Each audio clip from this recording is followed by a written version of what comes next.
welcome back into the Lions247 Podcast. I am Tyler Donahue. On our last episode, which dropped on Monday, we previewed spring football practice here in Happy Valley. Now on a Thursday, we are in the thick of it. Penn State will be back on the practice field Thursday afternoon for its second session of a 15-practice span that will ultimately conclude April 26th inside Beaver Stadium with the blue-white game, and then we'll get into summer offseason before we talk preseason football here for Penn State. But we got a lot to dissect from a press conference with James Franklin in Beaver Stadium. It was our first time back into the Beaver Stadium media room since the playoff matchup last December. They've been doing a lot of renovation over there, construction you may have heard. So we had been relocated to the Pagula Ice Arena for a few of the last press conferences, got back to our old stomping grounds with James Franklin. And then a few hours later on Tuesday, there we were again on the practice field.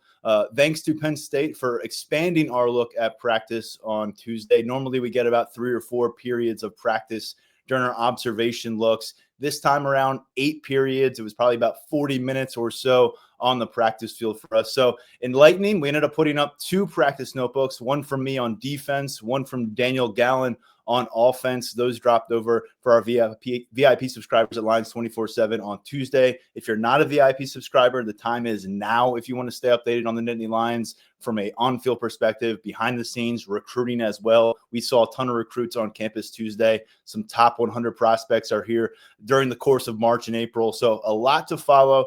50% off an annual VIP subscription to Lions247 right now through March 31st. Or if you want to take a quick test drive, see what we're all about behind the scenes, $1 for 1 month. We encourage you to jump on board. If you've already done so, thanks, welcome. We'd love to have you. Without further ado, let's get into it with Daniel Gallen, who, as I said, joined me inside the Beaver Stadium press conference and also on the practice field on Tuesday. It was a eventful day. We had a ton of content over at Lions247, and now we get a chance to kind of empty our notebooks a little bit together here on the podcast. Daniel, it's nice to have tangible items to discuss rather than projecting what this team might look like when they get to the practice field. Yeah, I don't really know how much I have left in the notebook after that update I filed on Lions247 Tuesday night, but there's just so much to see, especially on that offensive side of the ball. And it is nice to these questions that we've been asking, we can at least have a little bit of, real tangible points of reference. So it's a fun start, and this is going to be a fun couple of weeks, I think. You, me, Dan, and Mark Brennan on Monday, we went through 6-7 roundtable questions, topics that are going to be pressing for Penn State. If you missed that, it was kind of our primer getting you ready for spring practices. Check that out, about an hour-long episode on Monday. But now we're going to break down what we actually witnessed. And before we talk about what took place on the practice field, Daniel, a few hours before that, there we were in our usual seats in the Beaver Stadium media room, hearing from James Franklin, getting a chance to ask him some questions. And we'll work our way through some of the key takeaways from about a 45-minute span with James Franklin. We'll begin with notes generally on how they want to approach this spring practice format and ultimately conclude it with the blue-white game, which will look a little bit different than it has in the past. And in fact, many of you who are accustomed to seeing the blue-white game will not get a chance to do that. So remember what I said about VIP access at Lions247.com, because we will be there, but television broadcast crew will not be there. Yeah, that was I think the most notable thing that James Franklin said, early on about spring ball is that the blue-white game will not be televised. And I thought Mark Brennan made a good point while we were chatting that, I think that he thinks the bigger deal is that they are having a spring game. That is something that, as you look around college football right now, a lot of schools are opting out of. I think on Tuesday, either right before or right after Franklin's news conference, SMU said that they're not having a spring game.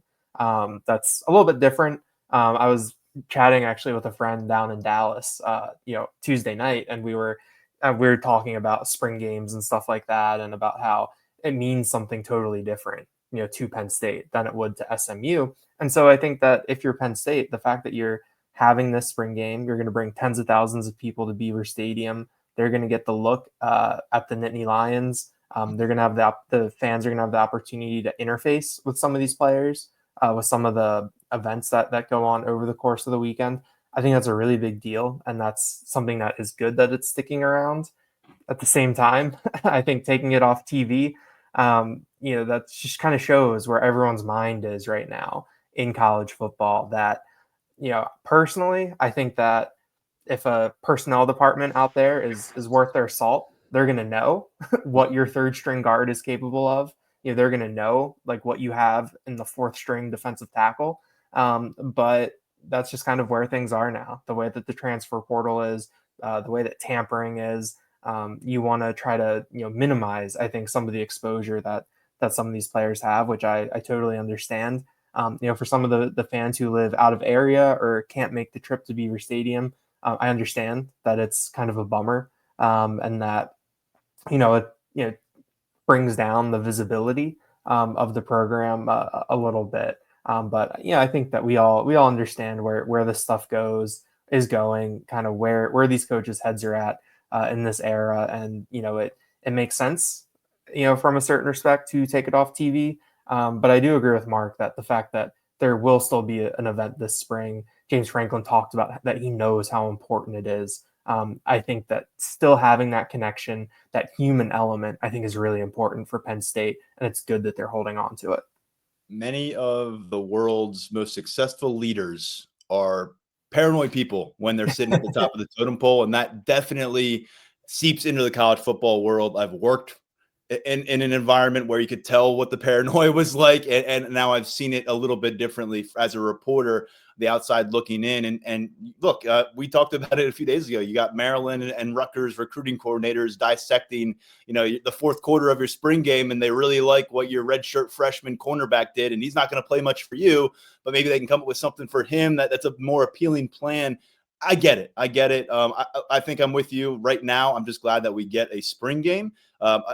James Franklin said they're going to probably get rid of the halftime. They're going to get rid of some of the things that made it more of a game length than a practice. But ultimately, there's going to be maybe fewer live periods too. But we're still getting into Beaver Stadium. So are many of you out there who are Penn State fans. We'll get our longest look at the team all spring long, and really probably until we get to the 2025 season. So it's pretty important for us as reporters. And as I said, we will do our best to get video, photos, and all the content you need from the blue-white game, which is a month from yesterday. So the clock's ticking toward that, the return to Beaver Stadium. And Daniel, generally, James Franklin also alluded to the fact that, yes, there are established players on this team, much like we've seen in the past with Olu Fashanu, and we've even seen it with Nick Singleton in the past, I think. But load management is something that we're going to need to be aware of in our coverage over the course of the spring when we get out to practice, and just generally understanding that the top players on this team probably aren't going to have the top rep counts during these 4 weeks of spring ball.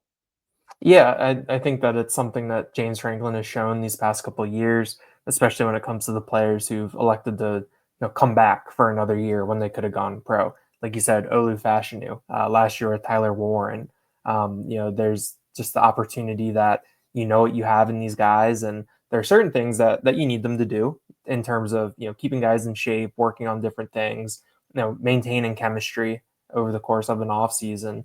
But Penn State has a lot of known quantities on this roster when you consider who decided to come back and where guys are in their career. So, James Franklin, I don't think he gave us any like specific names of guys that we won't see that much of, but we kind of know, when someone like a Zane Durant or a Denai Dennis Sutton, says that they're coming back, those are guys that play physical positions, are in the mix a lot, and that you want to get to September healthy. So yeah, I think that's kind of that's also another thing that's like the norm this year or in this era, where guys come back for spring ball, that you manage guys differently depending on where they are in their careers. And I think the goal is to get out of this time of year healthy, and get to the fall with guys who are in a good spot and ready to hit the ground running. I was doing some homework for a piece I'm going to have up this weekend at Lions247.com. Penn State has 14 guys who've exceeded 1,000 career game snaps, and that's a big number on both sides of the ball. And so, again, when you have that kind of experience under your belt in Big Ten trenches and power conference battles, March, April sessions here on the practice field, Penn State's going to know when to push the gas pedal, when to ease up on it with some of these guys.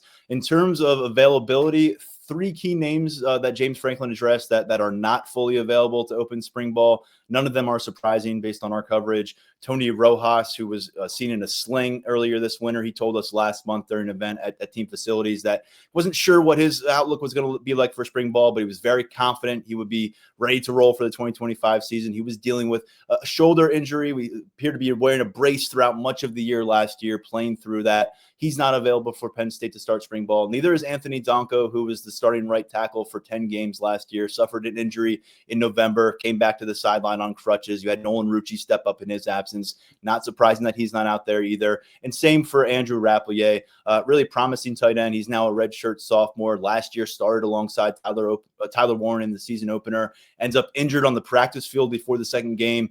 Out for the season. Going to be a little while till we get to see him out there, maybe running routes, blocking defenders, and all that sorts of stuff. And then one more name we can tack onto that James Franklin wasn't directly asked about in the press conference, but we figured it would be the case, and it was when we got to practice. Alonzo Ford, injured late November last year, a guy who suffered multiple injuries since transferring in from Old Dominion. Really important part of that defensive tackle rotation last year. He's a fifth-year college guy right now, but not available as spring practice gets underway. We'll see if any of them can get back on the field before the blue-white game, but obviously the priority is to make sure that they're 100% come 2025 kickoff against Nevada.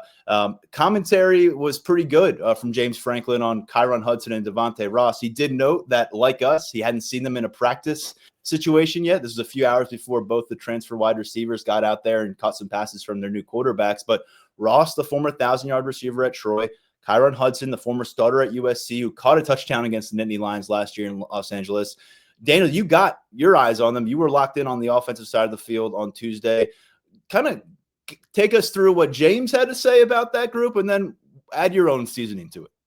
Yeah, Franklin echoed a little bit of what we heard from Chuck Losey earlier this month, especially when it comes to Devontae Ross and having the resources available to him at Penn State at a Big Ten program, as opposed to, what he had at Troy down in the Sun Belt. And then, the Hudson feedback, was pretty similar too, in terms of bringing in a veteran who's played, who's done some things. Franklin made sure to bring up that circus catch against LSU as an example of what he's capable of doing. But, getting eyes on them on the field, I think was great. I'll talk a little bit more about the wide receivers in depth later. But the one thing that stood out looking at Kyron Hudson is a big dude, just a very physically imposing guy. I think he's listed at 6'1", 212 on the online roster now. I think he is at 207 when he was first added to the roster earlier this winter. So it's a little bit of a, I think, different body type than what we saw from Penn State out there on the field last year, aside from maybe Julian Fleming. So he, to me, looked the part of someone who is is a veteran of college football, who was at a Power 5 then Power 4 school, for his entire career. So I think from a physical standpoint, he comes in at a nice spot. He had a little humorous moment in practice where he tripped over a bag when they were doing like a get off drill where they had to step over a pad or a bag to get into a route. He fell on his face, and Andy Kotelnicki was right there to razz him a little bit. Made sure to remind him that, and this is like as soon as we walked into practice too. So and I think Marcus Hagan's got on him a little bit. Mark Dupuis, that he waited until all the cameras were there to do that, and he was kind of like, "Oh wait, you guys got that? You guys saw that?" So that was pretty funny. With Ross, I think you kind of go back and forth on like the size thing, like how much is this going to matter over the course of a season. He's listed at 161 on Troy's roster last year. Penn State listed him at 171. When he first got here, he was at 170 on the latest roster update. But he's a very compact athlete at 5'11". He like Hudson, he looks developed in his upper body and just that quickness. They were doing some agility drills in front of us, and just a really twitchy guy. Someone that knows what he's doing. Knows, I think, what his athletic capabilities are and puts those to use. So seeing that up close, I was kind of like, okay, like this guy's got some speed. This guy can do some different things. Okay, how can Andy Kotelnicki use him? How can they get him going horizontally? How can they get him into space? That's kind of where your head goes when you watch him go through different things. So I think that, with Hudson and Ross coming in, obviously, like we saw a little bit of one-on-ones. We saw them catch a couple of routes on air. Like there's not too much to go off of, but I think that just in terms of seeing them next to their teammates, seeing them go through some different things, you looked at them and you say, okay, like these are two guys that we could see on the field this year, and they're not going to look out of place. They're going to look like that they belong, at least from a physical perspective. Ross strikes me as a slippery receiver. That was probably the word that popped into my mind when I saw him a little bit out there. I didn't see him as much as you, but could be a nice new challenge for the cornerback group as well to kind of up their game, a different kind of presence at the receiver spot than maybe they had last year. And we'll see how that pans out come the season. Over at linebacker, much like wide receiver, we're not really sure what that two deep is going to look like once it gets constructed. You've got 14 more spring practices. You've got a busy summer, and then you got preseason camp, and then 3 non-conference games to go. So there is a long stretch before you feel like the linebacker unit has to be completely buttoned up and ready to take on the Oregon Ducks in Beaver Stadium in late September. But I mentioned that Tony Rojas isn't available to start practices, and that opens the door, I think, for a lot of other players. Tamir Robinson was really front and center for me, Daniel, because he was toward the front of that line, if not at the front of the line, along with Dom DeLuca. He's a guy that I think really carried a lot of expectations for himself last summer going into his redshirt freshman season. He left the season opener early with an injury. That derailed some plans early on, and he was really just more of a special teams contributor and a backup presence on defense who wasn't called upon much. And then you throw in Keon Wiley, another guy who this time last year, people in Penn State facilities were really chatting up as a riser in the linebacker room. He didn't make it out of spring ball before suffering an injury. He didn't play at all in the 2024 season. And here he is again, toward the front of that line, wearing number 32. We saw him run around the field a bit toward the end of last year, but now he is full go. And he's somebody that I think that the staff really does think is going to kind of pick up where he left off. There's rust to knock off, but Kari Jackson also falls into that category. The last couple of years as a high school senior and then as a Penn State freshman, not available because of injury issues. He was hurt last August. He was out there full go at the linebacker spot. I think he looks really a lot better physically than he did last year. I think he's lost some weight, become a little bit more of a kind of a rangy presence than kind of a north-south linebacker, which is what he was coming out of high school. And so you kind of work your way through that group, and then you look at those freshmen, get a longer look at them, Alex Taish and LeVar Arrington, and both of them got really, some nice little words of encouragement from James Franklin. I guess not encouragement, but words of confidence from James Franklin at his press conference. He said those two freshmen have really done what they're supposed to do at this point, that they've turned some heads. Arrington's a guy who, because of his name, is always going to command attention, but he was going viral. Arrington was going viral, that number 11.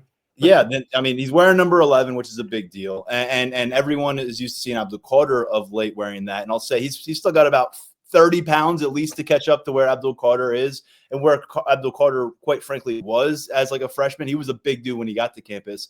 But you can understand why there's a hype train rolling with this guy going beyond LeVar Arrington. If his name was John Smith and he showed up to campus looking like that, with the muscular definition, with the length, with that range, and he had the high school film as a senior out in California that he did, you'd still be excited about this prospect. But when his dad is on the Mount Rushmore of Penn State players, it's just a whole different level of attention being paid to him. A double-edged sword, I would say, because it's going to bring all otherworldly pressures that normal Penn State freshman linebackers don't experience. But my point being, that group, there's a large collection of guys who are capable of potentially contributing in the box this year. And without Rojas leading the way through much of these spring ball reps, if not all of these spring ball reps, I am very intrigued, Daniel, about who's going to seize this moment. I think we know who Dominic DeLuca is. Dakari Nelson is the guy I should mention, was not out there at practice. I think he's recovering from his own ailment. And so that stunted his growth maybe a little bit, moving over from safety last August. But all the names I just went through, and I'm sure I left somebody out, Daniel,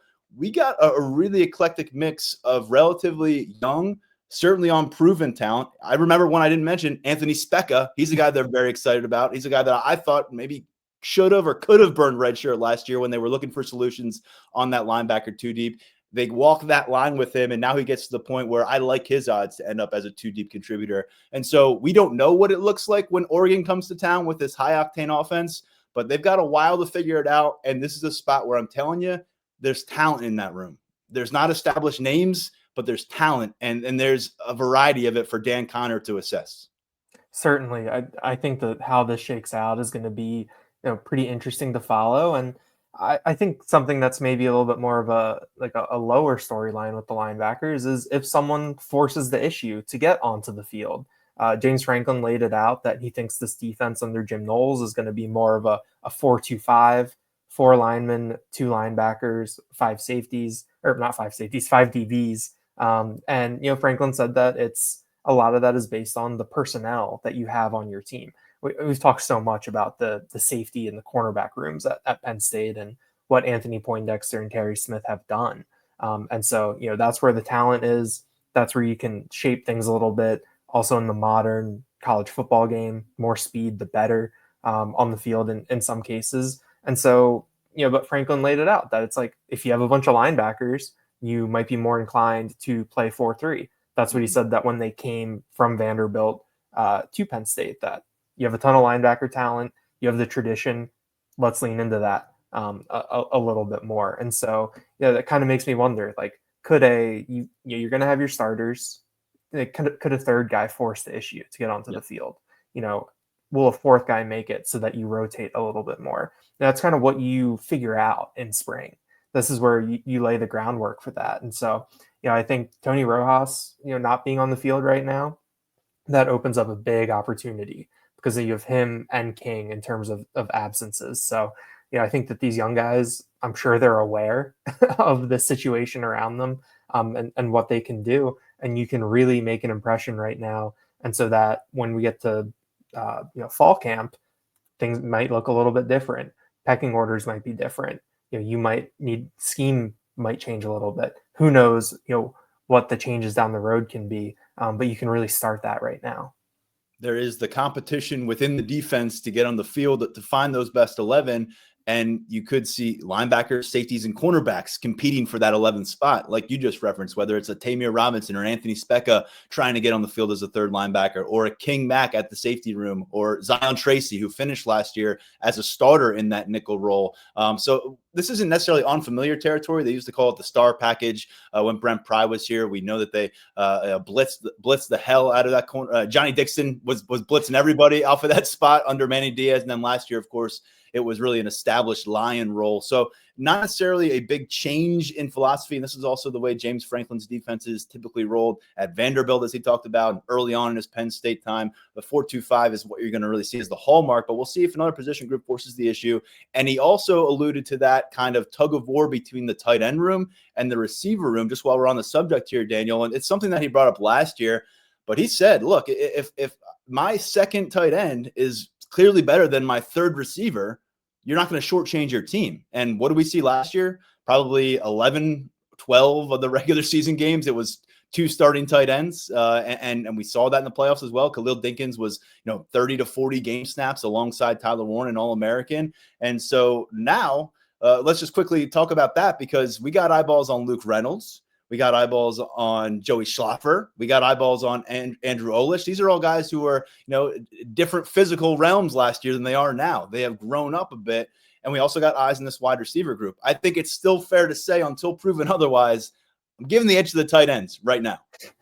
Yeah, Franklin said that if he was a tight end or a receiver right now on this roster, he would be really excited for the opportunity that you have to, get these catches, get these snaps, because it's not just Tyler Warren leaving, it's Harrison Wallace leaving, Omari Evans leaving, even Julian Fleming leaving. Like, there is opportunity out there. And so, I'll just start with the tight ends. The past couple of years I've written that, like, pound for pound, that's the most physically impressive group of players on the field. Like when you factored in Brenton Strange, Theo Johnson, Tyler Warren, Khalil Dinkins, like when those guys are all together, it was some of the biggest dudes, the most athletic dudes, like in one place. Even with all those guys, except for Dinkins moved on now, like it still holds up a little bit. Luke Reynolds is listed at over 250 pounds on the latest roster update. He arrived at like 214. There's been massive physical development with him, and he is wearing it really well when you look at him.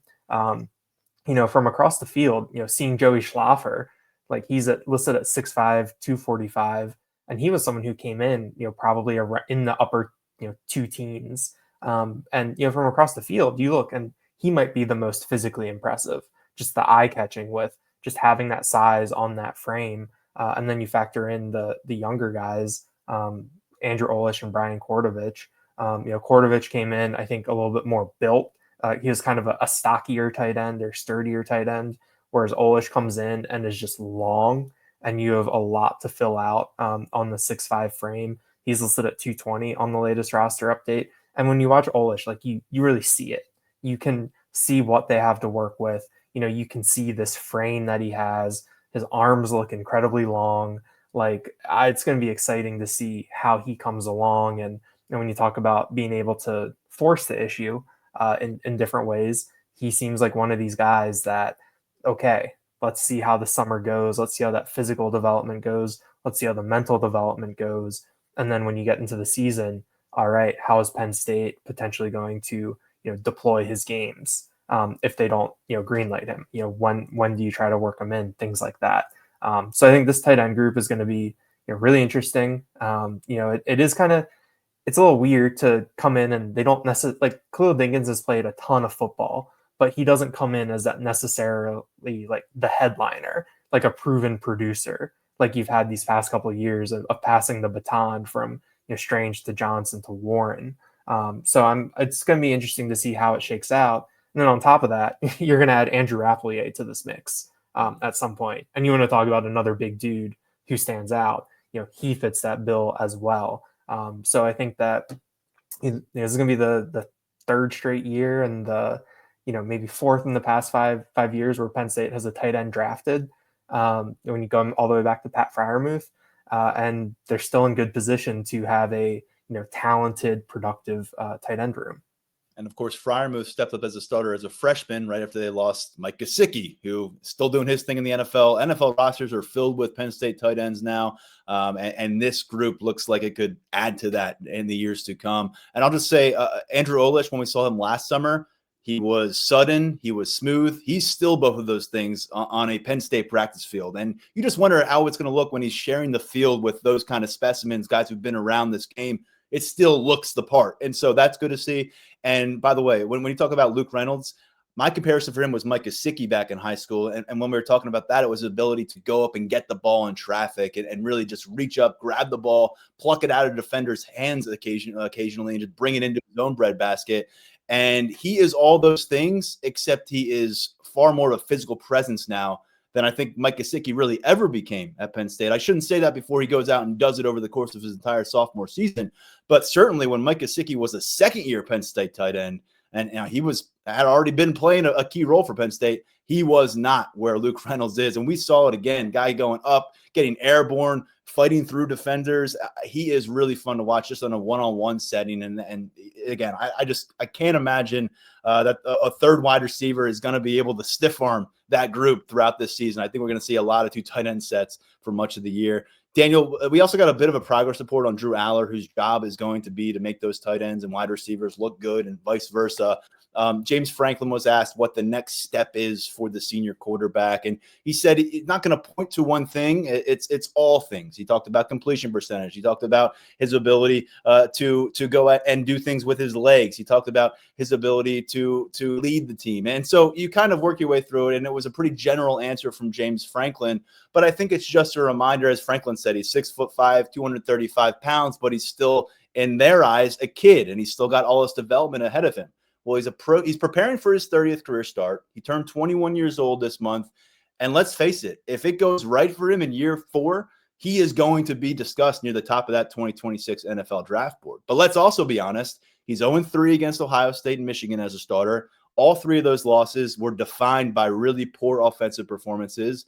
And the last time we saw him in action, he completed fewer than 50% of the passes for fewer than 150 yards and had a catastrophic interception at the end of a national college football playoff semifinal. So as usual, year 4, it's hard to believe because I remember having him on this podcast as the nation's top recruit multiple times, but this is it for Drew Aller. And a lot of Penn State's eggs are very much in his basket. Yeah, I think Drew Aller committed like the first or second week that I even lived in State College. So he's someone that has, it's really been a while since he's been a commodity for us, and it feels like we know a lot about him, and we know what he can do. And for right now, we know what he can't do, or what he struggled to do. I thought Franklin's answer was, he touched on a lot of different things in terms of those areas of improvement. He also, made sure to mention that they think that he has a lot of areas where he can really take steps forward, or that he still has a really high ceiling, that he can still make these great leaps, that he's not maxed out yet at this point in his career, which I think I agree with. I think we can still see a lot more from Drew Aller, and I think that's sort of the key going ahead for this year. I think that we all kind of know what we need to see from Drew Aller and where those improvements need to happen. And it's like he said, it's in the games against the Ohio States of the world, against the Oregons on the big stage. It came up on our board again, the completion percentage down the stretch last year. Drew Aller was at 71%, I think 71.6% at the end of the regular season. By the time you get through the Notre Dame game, that dropped like 5 percentage points. And I believe 53% was his highest mark, through the postseason. And so I think that's where we're looking at Drew Aller in terms of his improvement, efficiency in big games, performance in big games, those sorts of things. And those are things that at this time of year, it's just kind of like, why, it's March, we need stuff to talk about, but we're not really going to know for a while for things like that. And so, I think the framing is that like, it's everything when it comes to, your starting quarterback. I think that fits. And I do think that that's what it is for Drew Aller. Like, let's make these improvements across the board. Some are going to be more incremental than others. And then by the time you get to September, you hope that your quarterback is ready and is the guy as you get ready to embark on this season. Danny O'Brien, second year established as that quarterbacks coach. Trace McSorley, you may have heard of him. He is now the assistant quarterbacks coach. We got to look at him on the practice field working with these guys, including Aller. And look, it's all in front of him. It's a big opportunity right here. I'm always curious with Drew what the narrative is going to be at the end of the season versus the start of the season. I think we saw it change a bit last year. And again, he's played a significant amount of football, but a big opportunity here for Drew Aller and for the Penn State Nittany Lions to kind of make a statement about where they're at in 2025. But to your point, we won't know for a while. A few other injury notes from the practice field for guys who are back in action. Mentioned Kari Jackson at linebacker earlier. He was out there. Peter Gonzalez at wide receiver, who missed his freshman season after suffering an injury last August. Wide receiver Zariah Fisher, defensive end Zariah Fisher, 6-year senior, missed the 2024 season with his own injury. He was out there leading the defensive ends through drills. And then Liam Andrews, who was a top prospect in that 2024 class at defensive tackle, came to campus recovering from an injury he suffered in high school, ended up being sidelined throughout the year. So this was his first college practice on Tuesday that we got a chance to see. So all those guys back in action. We'll see what they can make a dent on the depth chart here. And Daniel, we've already addressed a few of these positions. The one that has probably more names than any to get to is offensive line. I've talked about it, I feel like, ad nauseum this offseason, and the way it has come so far from when Phil Trautwein first got to campus in his first couple seasons to now being viewed among the deepest in the nation. What do we need to know about your long look at that unit from Tuesday? Yeah, it was that depth was on display when you talk about the numbers of bodies that they had there. I think they went, I think they had 3 groups of 5 going through, and that's even with a couple absences. Anthony Donka, as we talked about earlier, he's working his way back from injury. Nolan Rucci, who finished the year as that starting right tackle and played really well in the college football playoff, he wasn't there during our look. It seems like that's not something to worry about. And so Javen Williams, he was the first guy up on that right side. And I think that as we get a couple years into some of these guys' careers, you're really interested in where they're popping up. Where are they getting these different opportunities, things like that. Javen Williams came in. He's a 5-star recruit. He was a very, very heralded prospect in that class of 2023 with high expectations to play potentially all over this offensive line. And so, to see someone like that pop up, other than that, you've got a ton of usual suspects out there, guys who have played a lot of football for Penn State. When you think about what Drew Shelton, Nick Dawkins, Benga Ioane, even JB Nelson, and to a lesser extent, Cooper Cousins, You've got guys that have done a lot for you out there. And so, it's going to be interesting to see. I mean, I think that the one thing that stood out to me and that I wanted to get a long look at is the second year guys like Egan Boyer and Garrett Sexton, both of whom came in as basically sticks when you talk about their 6'8", 6'6" frames, the weight that they were able to put on, what that looks like. You think about Egan Boyer. I was kind of trying to remember what it looked like when he was out there those first couple practices last year, and it was someone where you really noticed how big the pads were that he was wearing, and now he's wearing them. It fits like a little bit more. Daniel, I don't know if I've ever heard someone like really describe what a freshman on a college campus can look like. Their pads look big. That is the perfect way. Thank you. That's a great description. Yeah, and you see him filling out, up and down, and then you watch him and Egan Boyer and Garrett Sexton doing these drills with Phil Troutwine where they're working on their lateral movement, pulling around, and that's the key, and that's the balance that these strength staffs are trying to do. How do you bulk these guys up? Get them ready to withstand however many plays on a Saturday, while retaining that athleticism that really draws you to them in the first place. And so seeing them move smoothly, that was something that was a big takeaway for me, I think, in watching that offensive line. Like we've talked about, I think it's going to we're really going to be those first couple games in the non-con. I'm sure we're going to be charting every single offensive line combination they put out there, when it happens, how many snaps, all of that. But right now, your mind really goes wild with the possibilities for those combinations. And as you documented within your practice notebook as well on Tuesday, Bengo Ioane over at right guard and Cooper Cousins, the first man up at the left guard spot. You also had JB Nelson and the transfer TJ Shanahan from Texas A&M working their way in at guard as well. A lot to follow with that group. The numbers are not nearly as robust over on the defensive line. You had a lot of veterans move on with their careers at the end of last season at defensive tackle, and of course the top defender on the draft board in Abdul Carter moving on at defensive end. But what I was able to pick up, Xavier Gilliam was the guy paired up with Zane Durant leading off that defensive tackle group. And that kind of meshes what we have heard about the redshirt freshman, who was really impressive through winter workouts, did a lot of strong things behind the scenes last year. I think this Penn State staff would have felt comfortable burning his red shirt last year, Daniel, if they didn't have that stockpile of veteran talent, which they were able to really work their way through the finish line without tapping into those young players or risking burning red shirt because they got into the postseason. And so Xavier Gilliam, definitely a name to know there in year two. So was Max Granville at defensive end.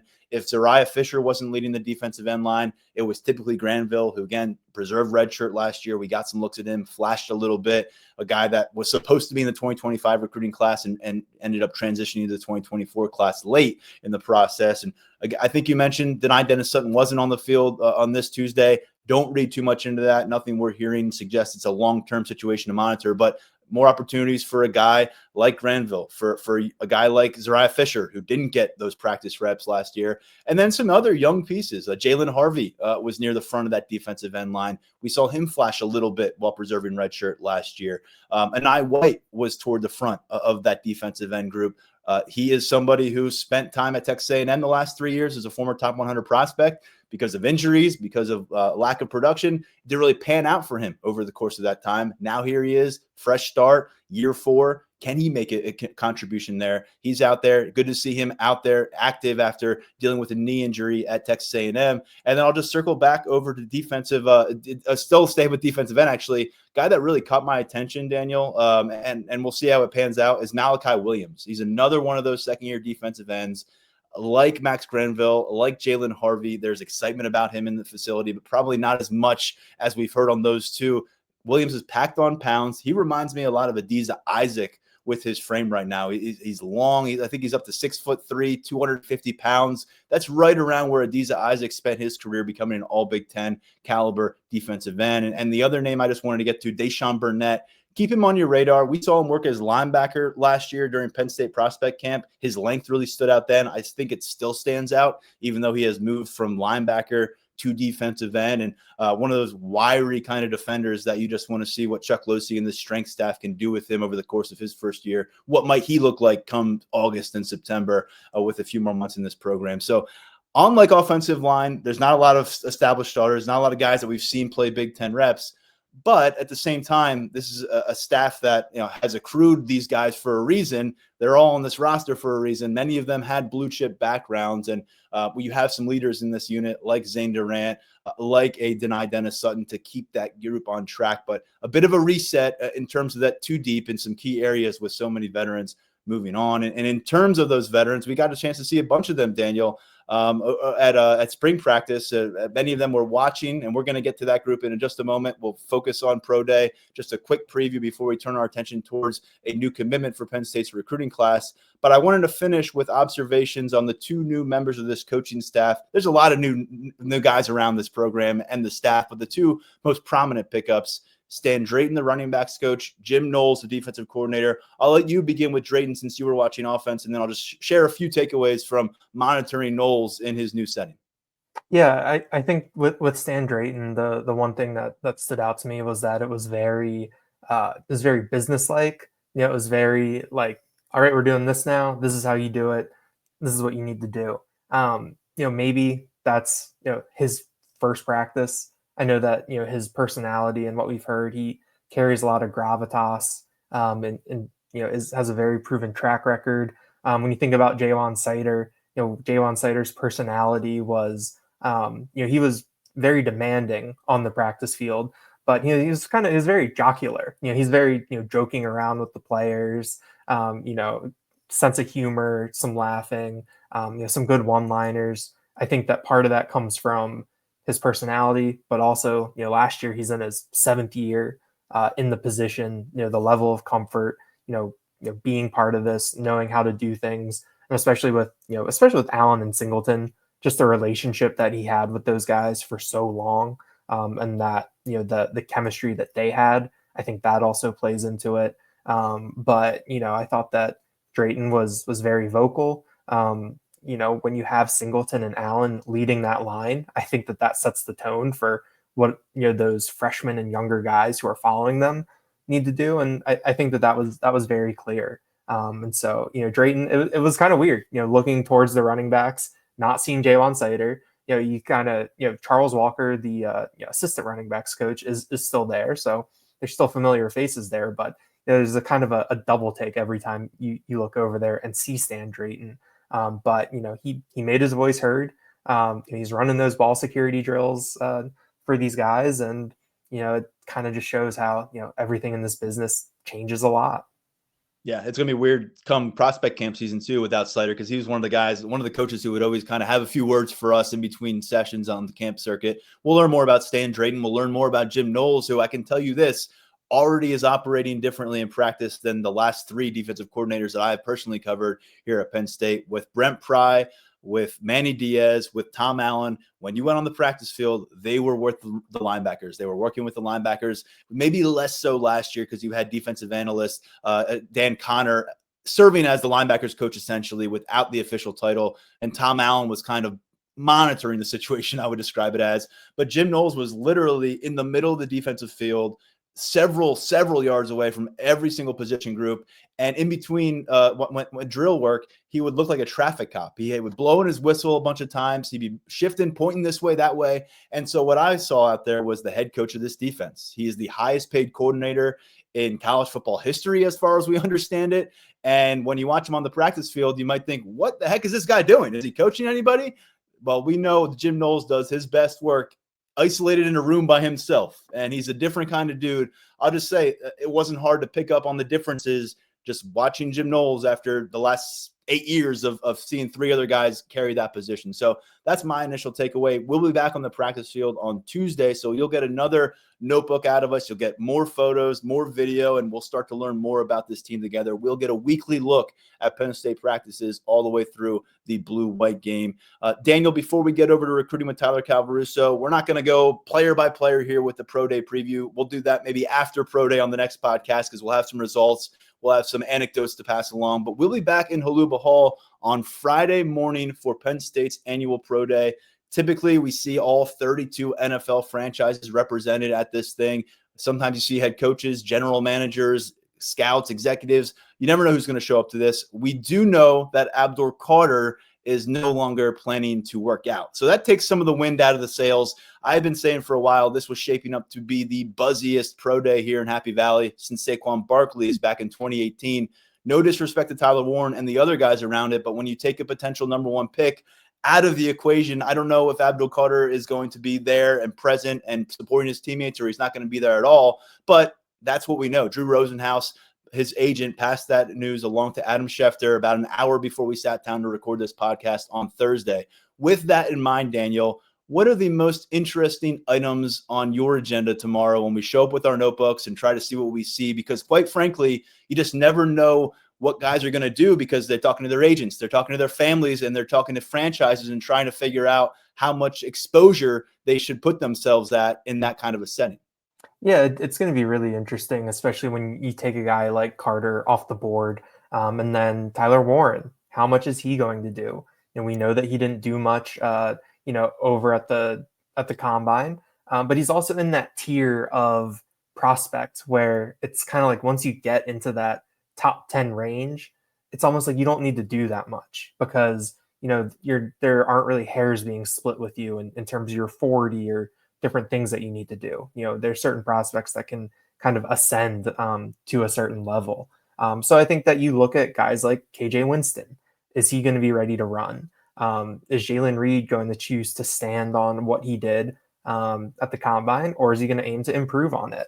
And then you talk about like a Jalen Kimber, Devon Elise, Sal Wormley, guys who weren't invited. What are we going to see from them? What kind of impressions can they make?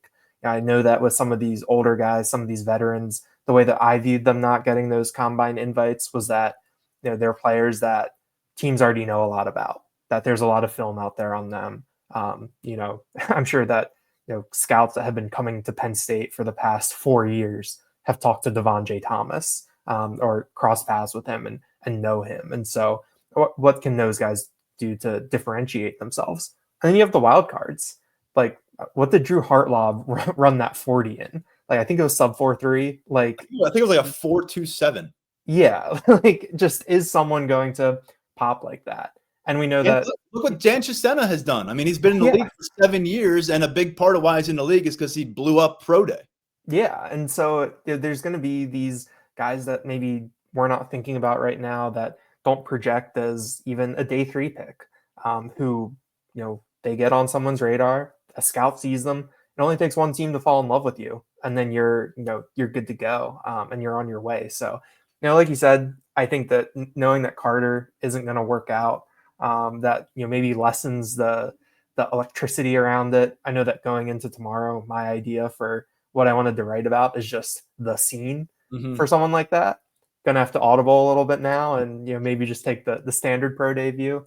But I just think that the amount of talent that Penn State has on its roster every year, there's guys who are going to have the opportunity to make a good impression. And then when you think about it, for some of these guys, there might be a couple $1 million on the line, a couple $100,000 on the line, tens of thousands of dollars on the line, like life-changing money in a couple different directions of what they can do, what they can showcase.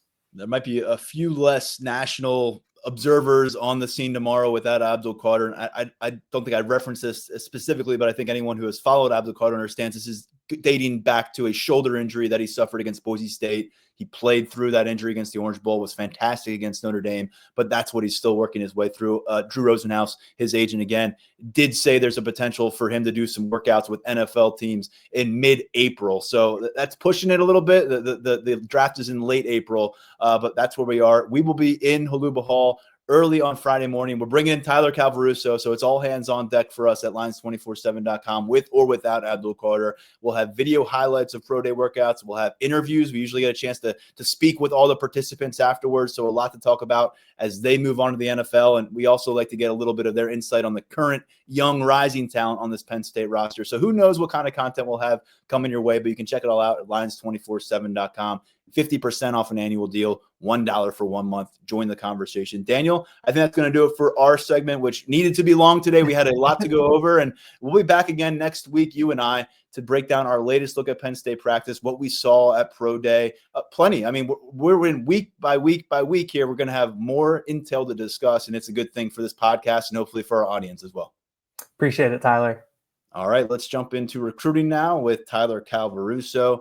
Tyler, we had a lot to get into with Daniel Gallen. Appreciate you standing by for much of that. Wanted to get into the newest addition to the 2026 recruiting class for the Penn State Nittany Lions, and that's an in-state prospect, David Davis. First off, welcome back to the show. Look forward to seeing you in person tomorrow at Pro Day. Break down the new prospect and how he got into Penn State's class. Yeah, first, thanks for having me back on as always. And I'm definitely I'm looking forward to Pro Day tomorrow. Looking forward to getting back up campus, being around you guys. And I know someone who was looking forward to getting to campus this week. That was David Davis on Tuesday. He really wanted to get this thing done. He almost, he was close during the winter. He decided to hold off a little bit, continue to look at some of his other suitors. But the theme throughout the recruitment of David Davis was he could have went and visited other programs really quite frequently. And time again, he decided, I want to go to Penn State instead. I want to go visit Penn State. I want to get back with the staff. I want to see what they have going on there. So we always talk about visit frequency. Sometimes it matters, and sometimes it results in the commitment. Sometimes it's just, hey, this kid visited a lot, and then he decides to go elsewhere. It's the former with David Davis. He's on board in this 26 class, second corner to join the class, joining Julian Peterson from South Jersey. Davis has a little bit of positional versatility to him, which we'll get into. But I think it's a solid get. It's another quality in-state addition. He comes from a program where Penn State has done well in Imani Christian, a program that always has a ton of talent on its hands. So I'd say the 9th member of this Penn State class going into spring ball, it's one way to kick things off. It's a solid addition. Sorry, Tyler. Technical issue on my end. It's been fixed. So with Davis, we can talk about the position fit now. I believe he is labeled an athlete at 247sports.com. He's a guy that can maybe do a variety of things for you on a high school field, depending on where you are as a college program. Maybe you feel the same way, but slotted as a cornerback for Penn State. Why is that the appropriate positional fit? And what have you seen from Davis to this stage at that spot? Yeah, he's coming in as a corner. I could see a scenario where he plays as an outside corner at the next level. I could see a scenario where he's a nickel inside guy at the next level. I could also see a scenario where he's playing safety at the next level. He has that in his skill set as well. And we always say, you take the talent. If you like the talent, the position is something, the exact position is something you can figure out a little bit later once that guy is on campus. That might be the way things go with David Davis. But I see cornerback traits. He's a fast kid. I forget what the exact number I was told was, but it was either 4.4 exact or sub 4.4 camping for the Penn State staff in the past. So the kid can run. He's athletic. He's done it all for Imani Christian throughout his prep career, playing both ways, offense, defense. The defensive tape, and there was some thought early in his group, hey, maybe this kid's a running back at the next level. No, he's going to be in the secondary for Penn State, and I see some upside there. He's definitely not afraid to come up and deal with contact as a tackler and run support, which we'll always say it's a coveted trait for Terry Smith. It's not something you could teach. Some guys like to tackle, some guys don't. Davis is not going to run away from the opportunity to tackle.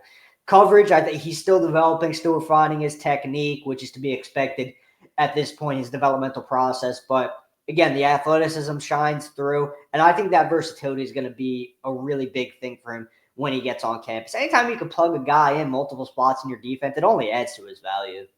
Terry Smith, position coach at cornerback, and then Alan Zamitis, recruiting coordinator for Penn State, former All-American Nittany Lions cornerback. They'll tell you that physical piece for a cornerback in their building is non-negotiable. And on their target board, they're not going to bring a finesse guy in and think that they'll teach him how to be physical. It needs to be on the film before they actually put the offer out there, before they'll take your signature. Davis listed 5'10", 180 pounds, headed towards his high school senior season this upcoming fall. And he is the number 9 player in the state of Pennsylvania. They've been collecting these commitments from the state of Pennsylvania over the course of this cycle. They got Matt Sieg, top 100 overall talent. Kevin Brown, another top 100 overall talent. Kevin Brown's teammate, Messiah Mickens at Harrisburg High School, one of the top running backs in the country. And ultimately, you also add Davis now to that group. And so by my count, was that 4 or 5 of the top 10 guys in Pennsylvania right now? You've got uncommitted names out there floating around. How would you evaluate the job thus far? Because I remember last cycle, it was a bit of a touchy subject for a significant span. Yeah, I was going to say it's definitely different than last cycle, even though there was some nuance to in-state recruiting last year that I think some people chose to ignore to further, whatever ideas they had about what was going on. But it's definitely different. You're seeing a lot more tangible success in in-state recruiting earlier in the cycle. There have been some misses, Whitey Collier to Rutgers, Elias Koch to Rutgers. They weren't going to get in bidding wars for those guys. So you could take those, quote unquote misses for what they are if you're a Penn State fan. But there's been plenty of success. I mean, you got Matt Sieg locked up early. You got Messiah Mickens and Kevin Brown locked up even earlier. Now you have Davis on board. You're in it with a lot of top in-state guys like Jackson Ford, Joey O'Brien, Peyton Falzon. The list goes on and on. Terry Wiggins. There is a lot of room for Penn State to clean up in the state of Pennsylvania in this cycle. And just adding Davis, again, he's another talented Pennsylvania prospect, and he's another recruiting win for the Nittany Lions in Western Pennsylvania, which is an area where they have really dominated recently with Terry Smith leading the charge there. So it's definitely a different conversation at this juncture compared to last cycle, and it's trending in the right direction. Quick refresher for you on the 2026 recruiting class. Now has 9 total commitments on board. It is the number 8 overall class nationally by our assessment at 247 Sports. And that defensive back class, now you've got Davis on board at cornerback. You've got another cornerback, Julian Peterson, who committed back in January out of South Jersey. And then at the top of this commitment list in terms of rankings, Matt Sieg, the safety out of Fort Cherry High School in Pennsylvania, top 10 safety nationally, top 100 prospect overall. And Tyler, Penn State's got its sights on building out this 2026 recruiting class in the months ahead. We know official visits are around the corner, but the opening of spring ball represents a chance to get prospects on the field. And I can tell you, we were bobbing and weaving around recruits on Tuesday. We were trying to find a spot to watch and set up shop and kind of, keep track of the players. You had to make sure that you weren't running into recruits, and they were here, there, and everywhere. They were led by a top 100 talent who was hard to ignore on Tuesday. I know Brian Doan caught up with him. What do we need to know there, and who else do we need to know, be aware of here during the opening week of Penn State spring practice? Yeah, it was a solid group to kick off spring ball, and Carter Meadows, literally and figuratively, was the biggest of the bunch. Just an elite edge rusher prospect. He's got that basketball background that so many of these college coaches covet from an athleticism standpoint. But this kid has pretty much everything you could want from an edge rusher in terms of tool set, and Penn State has prioritized him as such. And look, the Nittany Lions are doing really well here. They're right in the thick of that race. Meadows spent a lot of time during the winter locked in on his basketball season. His recruitment was pushed to the back burner. So he's really just starting to get back into the thick of things now. He doesn't have any official visits scheduled right now, to my knowledge. That's something that he's going to work on. Penn State's in a strong spot to get one when that time comes. Michigan's another program I think is in that conversation. South Carolina as well. So competition is stiff, no doubt about it. He's a Gonzaga kid. Penn State's had some wins there. Penn State's had some misses there. It's a staff they're plenty familiar with. They have respect in that building. That only helps. And I think more importantly in this situation, there is respect from Meadows and his family for James Franklin and Deion Barnes and what the Penn State staff is doing. So all in all, I would say it was a productive visit, really a step in the right direction. You get Meadows on campus early. You knock that one out early. You make a strong, positive impression going into that. Hey, look, sitting down, schedule an official visit with the family. Where do we want to go? Penn State's going to be prominent in that conversation now. And it was going to be even before, but even more so now. I would say he looked like a Division I basketball forward in terms of. He could be if he wanted to be, honestly. Yeah. We've got him as the number 33 overall player nationally, so he is right on the brink of 5-star status right now, a high 4-star, the number 4 edge rusher. And you mentioned where he's from, Gonzaga College High School in Washington, D.C. Penn State had a hat on the table for Caleb Williams all those years back when the eventual Heisman Trophy winner and number 1 NFL draft pick was trying to determine his college decision at quarterback. But they did get Olu Fashanu, who was just a 3-star recruit. Turned out to be the best offensive lineman in America, you could argue, by the end of his Penn State career out of Gonzaga. And so with Carter Meadows here and then moving on and having a chance to evaluate his experience, who are some of the other names we need to be aware of, Tyler? I know you've already got reporting at Lions247 about Thursday's practice, some of the key names there. There's another practice this weekend. Before we get you on the podcast again next week, I'd imagine, who are some of those names that you're going to be monitoring here in the days to come? Yeah, going back to that Tuesday slate real quick, they had a 5-star wideout on campus in Dakota Durant from the 2027 class, Michigan kid. I think he's going to be tough to pull out of Michigan. I think the Wolverines are in a pretty good spot there early, but he's giving Penn State a real look. He likes Marcus Higgins. He's going to be back again for the blue-white game in April, so 2 spring visits for him. That's a nice little thing for Penn State. The more you can get a guy like that on campus, the better. Thursday, you got Peyton Falzone, we already touched on. He's locked in to make it to campus. Khalil Taylor's a top 50 prospect out of St. LaSalle in Pittsburgh in the 27 class. He's going to be on campus. That's one to keep an eye on. Taylor, he's when speaking to him, I'm not quite sure he's close to wrapping things up.